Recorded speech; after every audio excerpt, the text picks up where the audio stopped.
All right, thank you. First of all,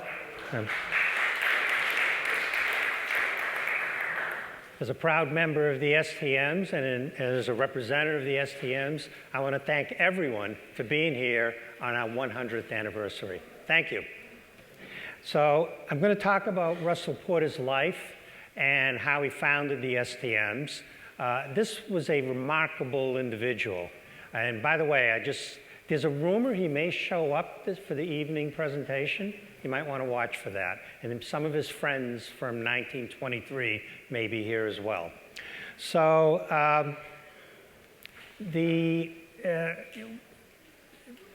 we're here for 100th anniversary.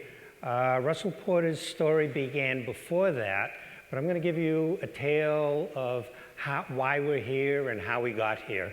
And I can advance myself. Is that correct? Yeah. Okay. So this is what the clubhouse looked like in 1924 and what it looks like now. How do we get from here to here? Russell Porter, born in 1871 and died in 1949. This is what he looked like as a young man. You want me to use this one instead? Okay. Is that better? And here he is entering college. By the way, is Bert Willard here? Okay, he's not here, so I can be free, whatever I say, no one will correct me. But most of my data came from Bert Willard's book, and I want to give him credit since he's done enormous research on the life of Russell Porter and the history of the club. And so I want to give him all the credit. I'm merely parroting what he wrote in his book and from a few other sources. So here he is entering college, I believe. Russell Porter's family in 1899. And he started off by going to Norwich University here in Vermont. Then he went to University of Vermont. And then before he graduated, his father ran out of money for college. So he ended up dropping out of University of Vermont, moved to Boston, and got a job to raise money. While he was there, he applied to MIT and got accepted, but because he worked, he was able to get his way through MIT. So he got engineering training, and then at MIT, he got architectural training. So he was already pretty well versed in what we're going to go through. While he was at MIT, life took another turn. Robert Peary, who, as you all know, was the Arctic explorer, gave a lecture at MIT, which Russell Porter attended. And he was so enthralled by the stories he was given that he said, I've got to sign up for this. So he ended up going to Arctic voyages between 1893 and 1906, mostly to Greenland at first. Then he took a couple to the Arctic Circle north of Europe, which was a little hairy because one of his ships got caught in the ice, sank, got crushed by the ice, and he was actually stranded in the Arctic Circle for 2 years on the ice until a rescue team could come and get them. But he managed to survive that. And then he did another last one, 1906, where he went to Mount McKinley and surveyed, which is now Mount Denali, Denali, and that was back in 1906. But he had some hairy adventures back then. So, yeah, he was stuck for 2 winters. Okay, here we go. So the first voyage, one of his voyages was here's the ships that he went on. They were wooden vessels back then. Here's in Greenland. And while he was there, I mean, his real job was to survey. He was a surveyor. And his other job was timekeeping for navigation. And he needed to use a transit scope because that was the only accurate way to keep time back then. So you knew your latitude and longitude. But he was also an artist, so he did many paintings of the Arctic while he was there. So he was a surveyor, he learned astronomy, he learned timekeeping, and he did fabulous paintings. If you ever go to the new Native American building in Washington, D.C., on on the in the center of there on Washington, D.C., you'll find a lot of his paintings hanging up and in storage. And so they had photographs, Greenland 1900, this is Porter here with his dog sled, paintings of what he saw up in the Arctic, his dogs. Dogs are your friend when you're up there. Building an igloo, protecting themselves against polar bears.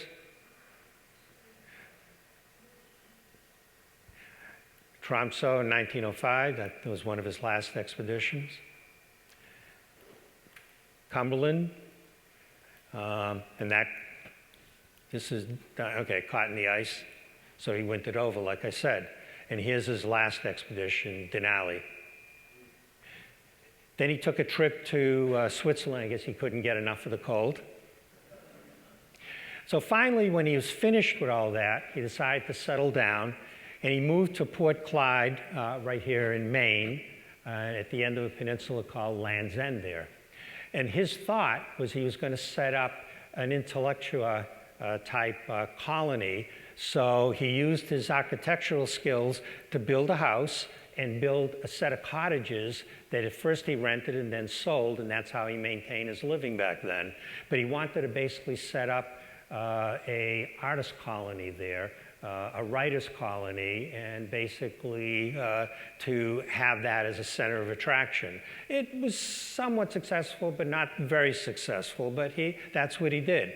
But the thing is, he got interested in astronomy, and here's the germ of why Stellafane got founded. So in 1913, he got two 16-inch blanks from the Brashear Company, courtesy of Hartness. Hartness, of course, is the governor of Vermont, and he in 1911, no, I'm sorry, 1921, and he Hartness was very much into astronomy. I don't know how many have gone up to the Hartness house. You should visit it at some time. But the turret scope was built by Hartness way back in 1910. So I'm sure that's where Porter got the idea of a turret telescope. And he wanted to grind out. A 16-inch in 1913 was humongous. No one had telescopes that big. He didn't shy from it. He ground them. And he built his own polar scopes around that time that he built into this house. Here it is. And that's his reflecting scope. Basically had a siderostat and got beamed inside, and he sat in comfort.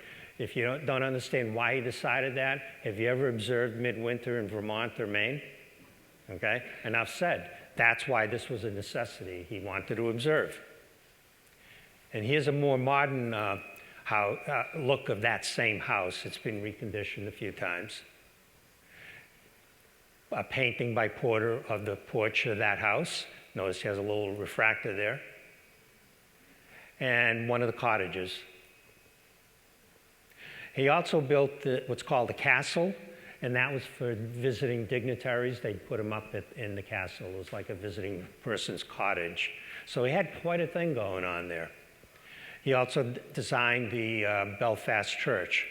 It was designed by Porter. He also took time to do some whimsical artistry things. Here is a designation of a telescope maker. This isn't working very well. Doing a Foucault test on a mirror. A dish with what a parabola looks like through a Foucault test, and someone looking through a Newtonian telescope. He was really into this. He built sundials, a sun clock, sundials. So James Hartness was governor from 21 to 23, but before that, he was the president of James and Lamson right here in Springfield. Now, you have to understand, back then, if you wanted to do heavy machinery, you needed power. there weren't lots of power stations around the world. So Vermont was blessed, and New Hampshire were blessed with lots of river water power. And that's why all the heavy machinery, gear making, and machining tools were right here. And Springfield was a hub of activity for some high precision work. This was, you know, like the Michigan is for motor cars, was heavy machinery back in the end of the 18th century and beginning of the 19th century. So here is Hartness, and he was president, and he needed someone to design an optical comparator. And he was thinking and thinking. Now, don't forget, Hartness was already befriended him. He gave him two 60-inch blanks for free. So he said, this is the guy I want to come here. So he offered him a job to come to Jones Lamson and build an optical comparator. That was the hook to get him here, Hartness and Porter. And here is what they built. It has a patent number.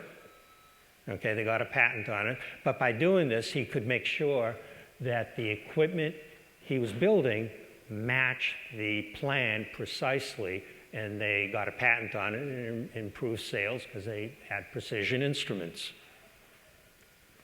Here's James Hartness at his turret observatory, which was built, it's built before here in Springfield. So he was kind of an inspiration and mentor to Russell Porter.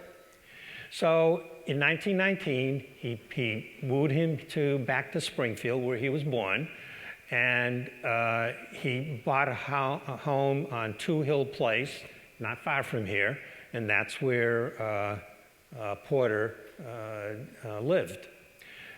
While he was in Maine, he married Alice, his wife, who was the daughter of one of the local clerks for that area. And this is his wife, Alice, and daughter.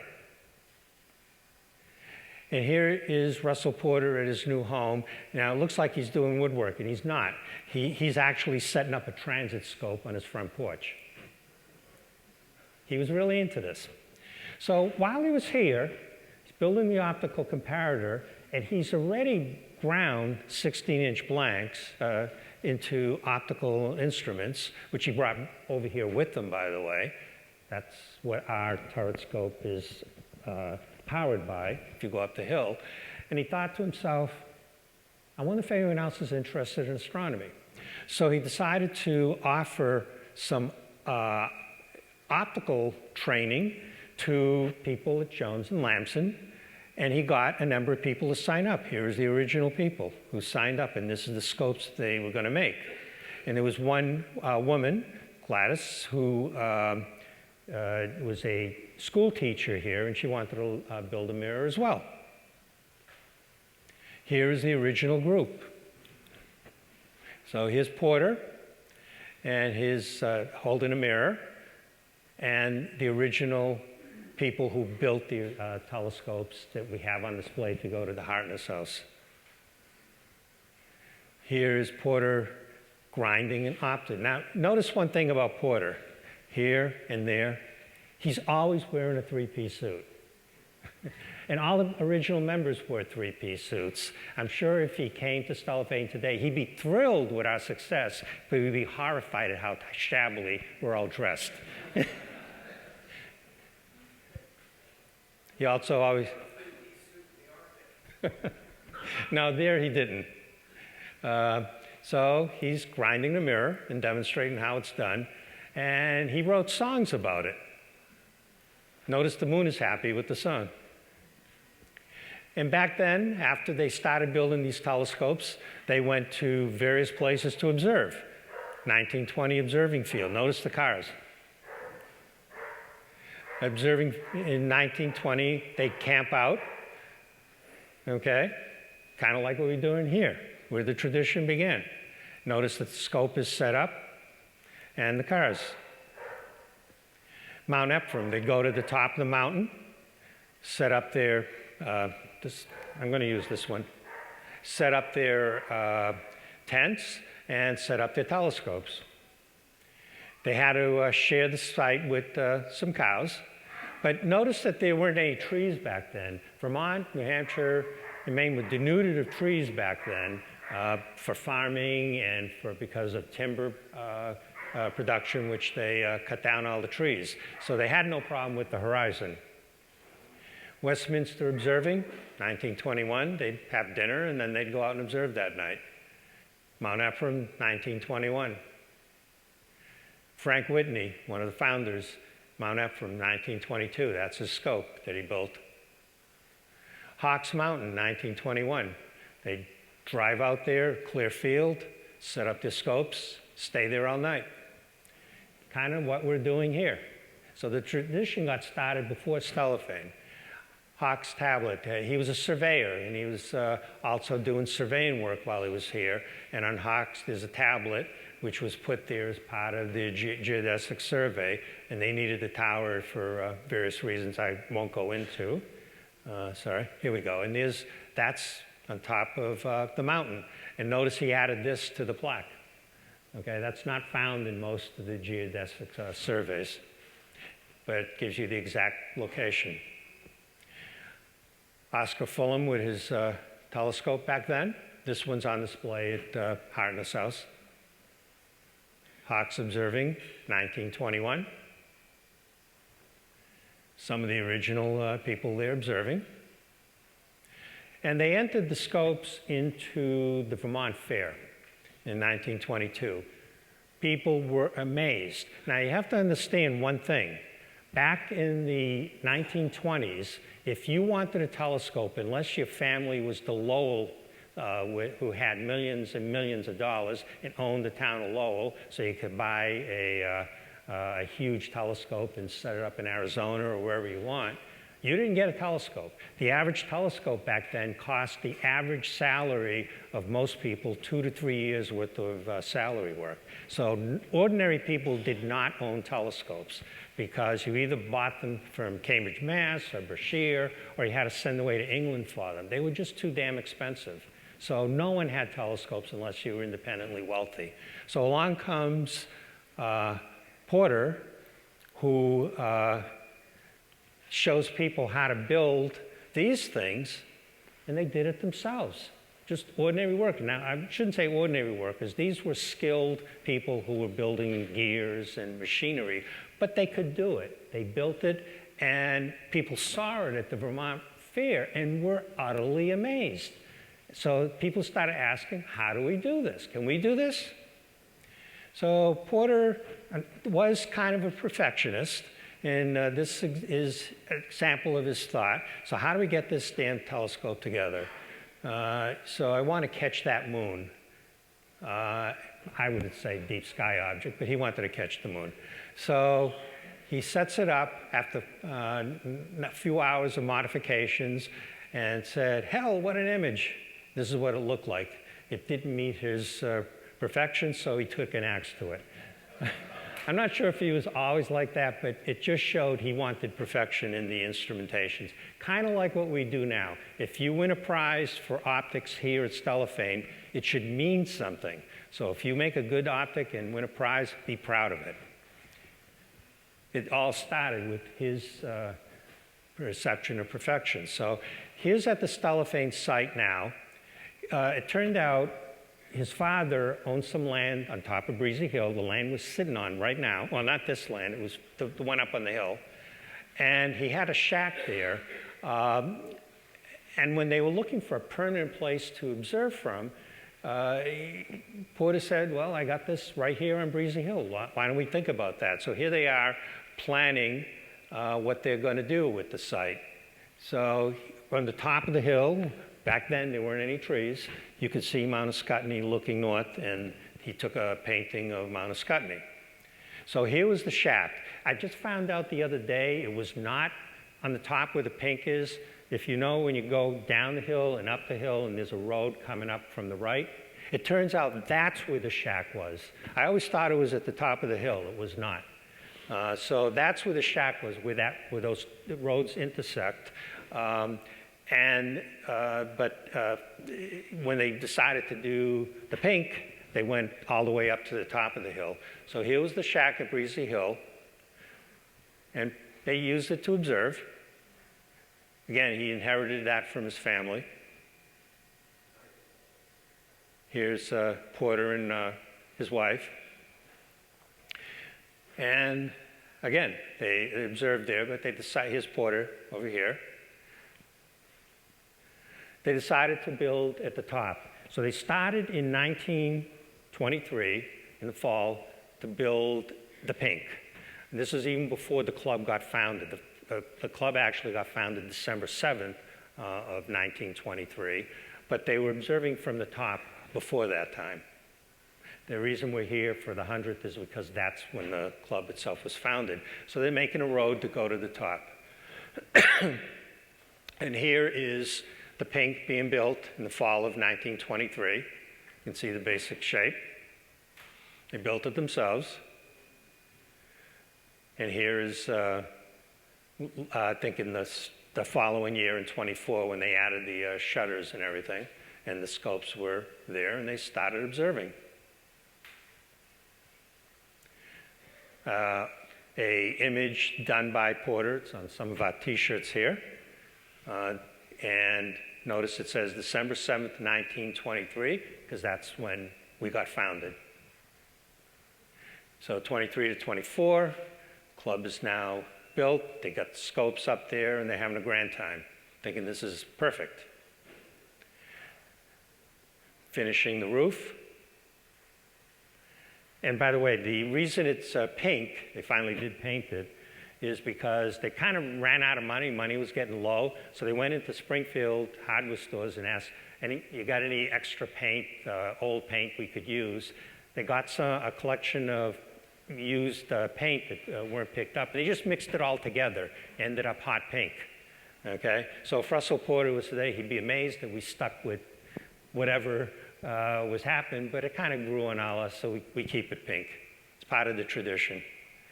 Inside back then, they stored the scopes.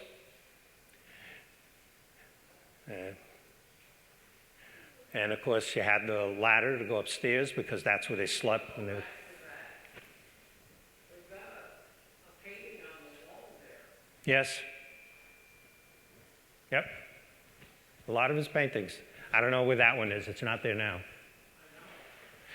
And here is upstairs where they slept.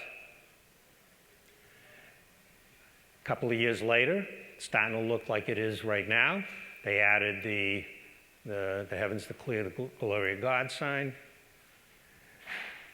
Here's Porter and some of the original members. Porter was mentoring young people still, even after the club was founded. This thing is working. And this is the late 30s, but I put it in now just to honor the original founders, kind of a founder's photo.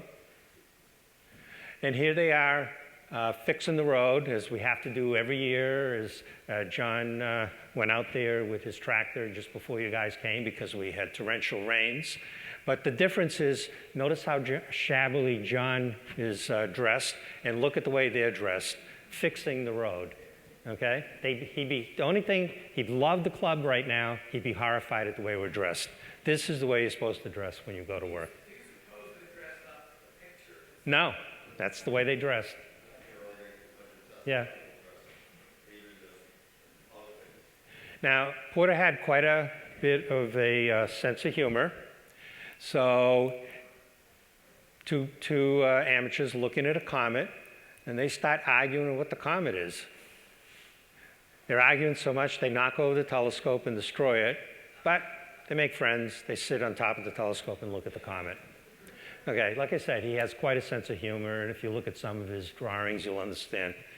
So the next thing that happened, so we had the first observing sessions there. It wasn't officially called Stellafane until 1926, but the observing started in 23, and the club got founded in 23, which is why we're celebrating this year. A guy named Albert Ingalls, who was an editor at Scientific American, also interested in astronomy, and he heard about this place, Springfield, where people were building telescopes. Like I said, back then, if you wanted a telescope, you either were independently wealthy or you had a benefactor. The average person did not own a telescope back then.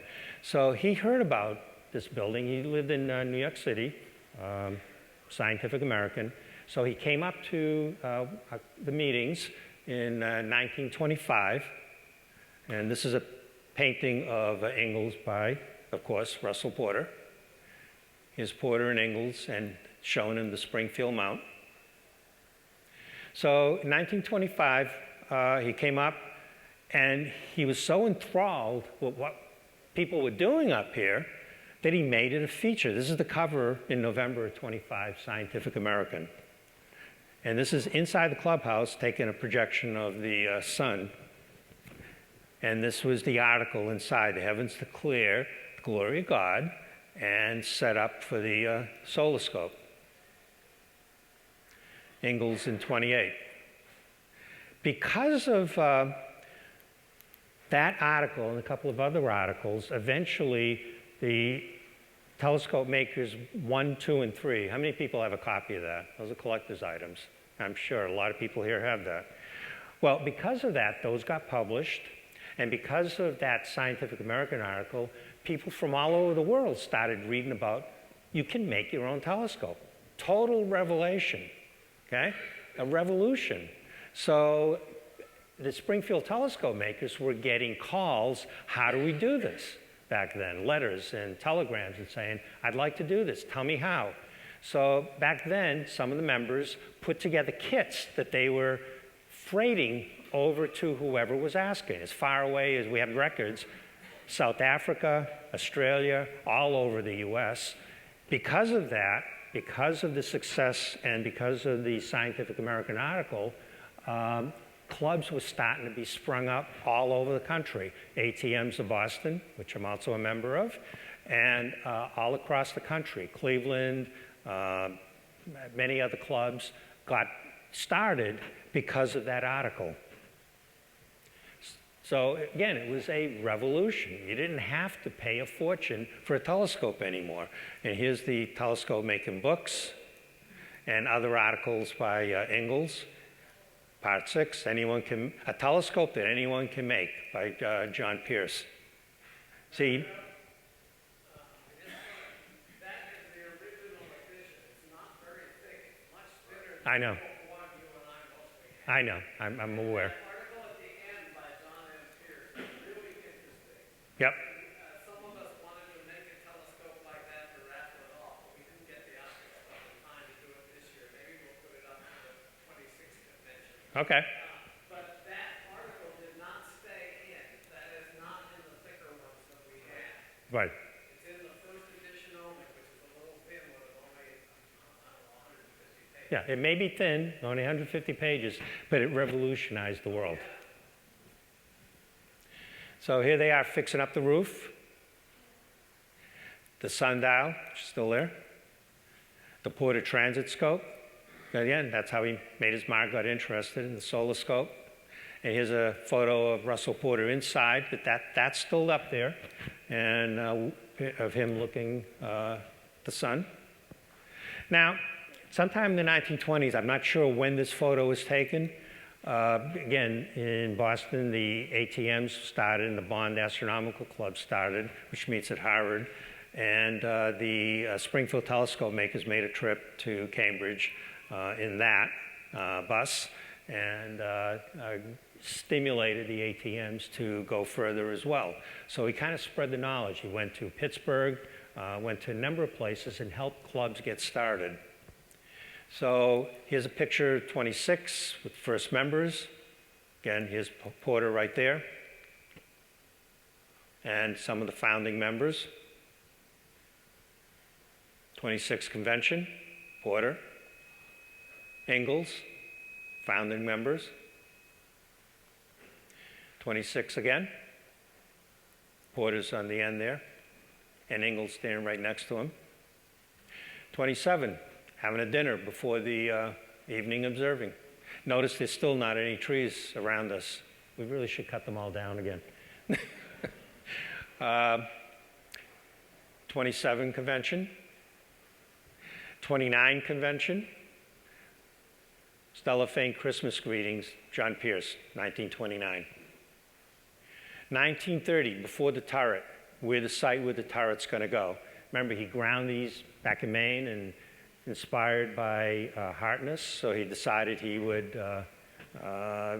build a turret here in Springfield. By the way, at this point, remember the land was owned by Porter. He sold it to the Springfield telescope makers, but for $1. But you got to remember, in the 1920s, $1 went a lot more. Yes? I noticed in that first sketch of Ingalls that it was spelled Stellafane. Yes. And now it's It was changed in a few years later to Stellafane, abbreviated. Yes, right. It initially was Stellarfane. That is correct. That's not a misspelling. So here's, as I said, Porter was a perfectionist, and he was also a dreamer, and sometimes his goals were pretty lofty. This is what he envisioned as the Porter telescope. Okay? We didn't quite meet that, because this is what it looks like, but it works.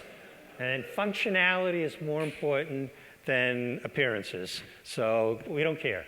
It works fine, but I just want you to know that was a sketch before it was built of what Porter was thinking about. If you haven't been inside that turret scope, you should really take a look. So here's at James and Lamson, and they're doing the castings for the Porter telescope. Here is with the parts that you recognize if you go up there. Here it is trucking the parts up to the top of the mountain, Breezy Hill. And how you're going to get this incredibly heavy ring up to the top, this cast steel. So they built a sled, and just like the slaves, they pushed it up. Here are actual photos of bringing the turret up there. Here's a picture from the top of the tower after the turret, the base plate got put on. And here are the original mirrors. Inside, if you go in there, you see that's where you sit. And again, if you understand Vermont winters, you'll know why this was very appealing back then. And there it is finished, finally, right after its birth. And that's why it's 1930 when it was completed and set up. 1930 Stellafane. Notice the crowds are starting to get a little big. Okay, around that time, starting in 1925, 26, we started inviting people down. So the ATMs of Boston were invited. The Bond Astronomical Society was invited. People all over the Northeast were invited to come. They started coming. 1930s, Porter and Ingalls. Ralph Patton from Rhode Island got inspired, built the telescopes are starting to get pretty interesting and pretty modern. And inspired some people to do a portable telescope. You see, it attached it to the car. And then Porter also built these garden telescopes, which are sold. And now they're collector's items. And he had an artist flair. I mean, it's more than just a telescope. It's kind of an artistic creation. It is also a sundial, that is correct. So Porter, some of the things we take for granted now, Porter also taught to others. How do you look at the sun safely? He's demonstrating eyepiece projection with a garden telescope. Looking at Venus in daylight. Nugent here? Still? Okay. See? Here's your inspiration. And he's always telling us to look at Venus in the sunlight, so I thought I'd give a shout out for that. So anyways, here they are, looking at Venus in the daylight. And imaging, 1930. Here we go. Taking an image through a telescope with an astrograph attached to it, and you have to hand guide back then, of course. They didn't have auto guiders. That's what he's doing, hand guiding. Porter, always talking to people up there, and notice they were always dressed very well. So 1929, another turn in his life occurs. Ellery Hale already built the 100-inch hooker, which Hubble was using, decided he wanted to build an even bigger scope. So he made plans for the 200-inch Hale telescope. So how do you build a you need engineers, you need optical fabricators, you need academicians. Who are you going to get together a team? Who better than Russell Porter? So he invited him to come and join the Caltech team to develop the 200-inch Hale. And here he is cross-country in '29 to go to California. He made it kind of a cross-country trip, Pikes Peak, stopped at the Petrified Forest in Arizona, and finally, this is a house he rented and eventually bought a house out there, and he spent the rest of his life there. But every year after that, he would still come back to Stellafane every year. So here they are at Mount Wilson in '29, his wife Alice and daughter. And he had a sense of humor. So here he is at the milepost 3000 in 1930, and inside they're yelling, "Hurry up, it's getting awfully hot." Here he is at the 100-inch hooker, get an idea of big scopes, 60-inch, and a painting of a Hale by Porter, with the 200-inch, of course, completed in the background. So how do you start? Well, you got to decide where you're going to put it first. So on Mount Palomar, they did a site survey, and Porter, of course, being a surveyor, was part of that team looking for the best spot to put the 200-inch Hale. And he used this scope to decide to do tests as to where the best place to set up that 200-inch would be. The site's finally chosen. In fact, he's taken a picture of the exact spot. And here's his initial drawings as to what it was going to look like and the topography of what they were going to do. So he was intimately ingrained as to the construction of the 200-inch.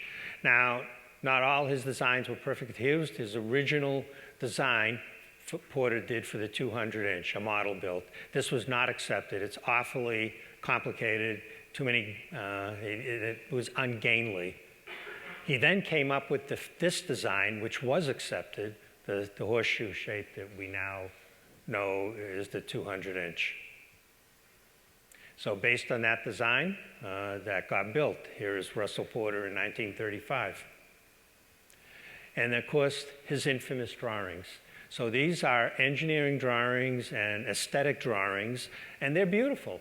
He was an artist in addition to an architect, in addition to being an engineer. And I have two of these hanging in my observatory because they're just beautiful, aren't they? So he was an inspiration to many people, but this is his 200-inch telescope drawings. Looking east inside. Mirror supports. He did detailed drawings so this thing could be built. Excuse me. This is the right ascension drive. Again, detailed drawings, including people actually able to walk inside, so it could be built properly. Looking north.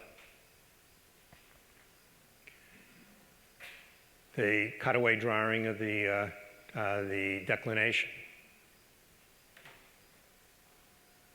Looking north, pointing at Polaris, showing that it could go through the split ring and actually point directly to true north. And his drawings of what it would look like finally. And the 200-inch, how you would sit in the cage. Now, remember, back then there was no autoguiders, so you would, Hubble and others would sit in the cage and hand guide. No? What? Oh, I thought you said. So, and he built, before they started building, based on his drawings, they built a 1/10 scale model, and that's still there at Caltech, apparently. How am I doing? Okay. So he'd take trips back and forth. There was no airplanes back then. So he would drive all the way from California to Stellafane, come to the convention, and drive all the way back. So it was still, Stellafane was still his baby. And the STMs basically treated him like a god, which, you know, at that time he was. So the 200-inch blank finally arrives. That was cast here in New York, in Corning. First one actually was flawed and had to cast it twice. And of course, in its trip across the country, little known fact, someone actually shot at it, and there's a chip on the back end of the mirror, not the surface, but the back end of the mirror, and has a little divot. That's from someone shooting at the mirror. Why? Who knows? Because you could, right? So here is the 200-inch cast and being put into what's going to be the grinding and machine. And there it is. And again, he had a sense of humor. So, you know, it's complicated to build a telescope, and he wanted to be lazy about it. So here's one of his whimsical drawings. So he envisioned the amateur astronomers kind of just lying back, and with every breath while they're sleeping, would actuate this Rube Goldberg device, and also the heartbeat would activate its Rube Goldberg device that would automatically grind the mirror back and forth and add water automatically and add carbo automatically. I don't think it ever got built.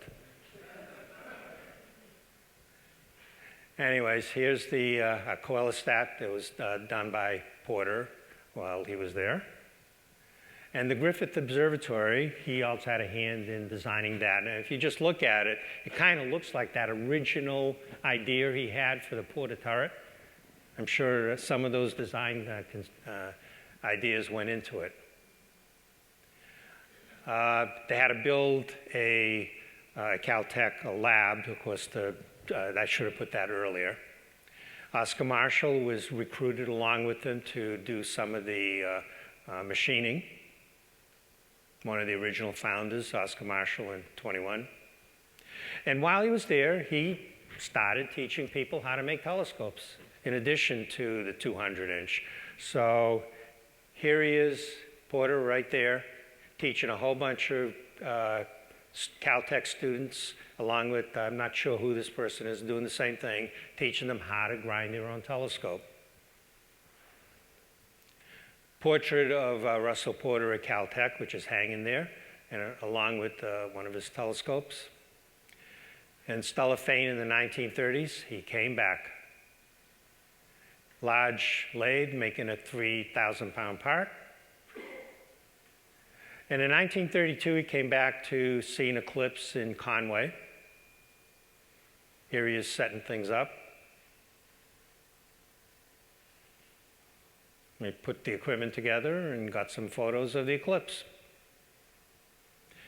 1932, Stellafane. Porter's there somewhere. And this is what the parking field looked back then. Notice the cars. 32 eclipse, participants. 32 eclipse with Russell and Alice. Letters from Porter, staying in touch, okay, and he'd always include a little drawing. So this is Porter waving back to the people at Stellafane. 1934, 36, 36. He went to Allentown. Oh, no, this Allentown group coming to Springfield, but he did go to Allentown at one point. 1937? Okay. 1946, there was a World War II broke out, and we didn't have any meetings during World War II, of course. In fact, a lot of the fabricators of telescopes got involved in the war effort by building prisms for the war effort. But 46, Stellafane Convention started up again. And here's Porter at the completion of the 200-inch. Remember, the war effort kind of intervened, so construction kind of stopped, but it was finally finished.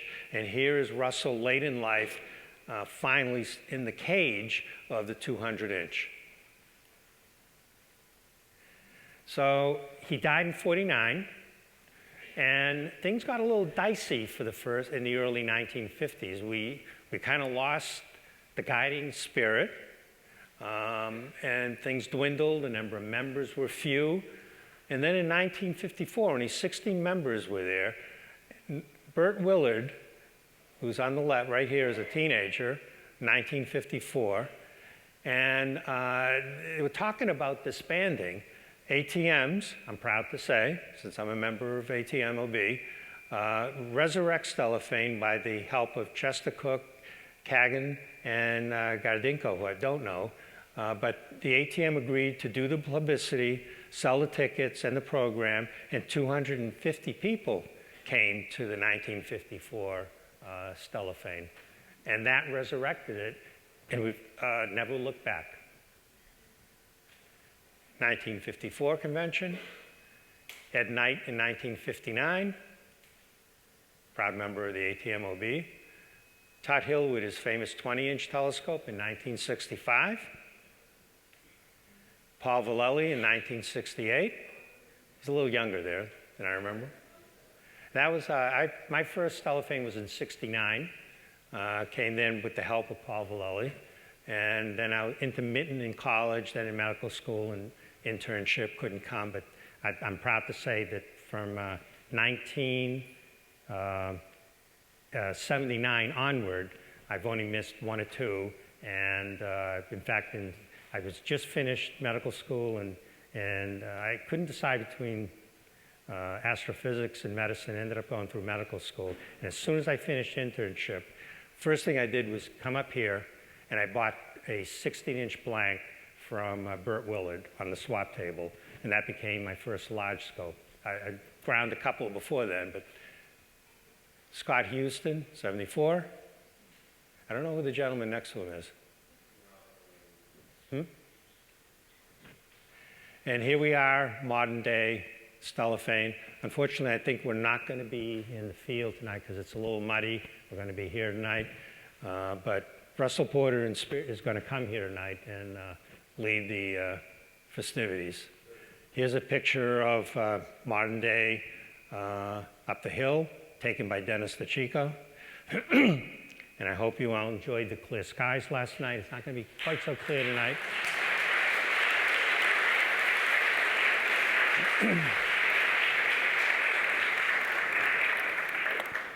So, do I have time for questions, or?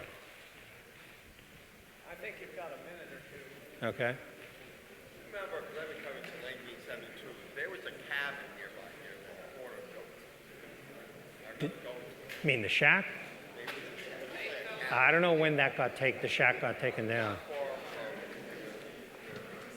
Yeah, the original shack eventually fell apart. It's right where the crossroad. Yeah, okay. I don't remember that, but I'm glad you do. Any other questions? Okay, then hope you enjoyed the little historical feedback, and come tonight for the festivities.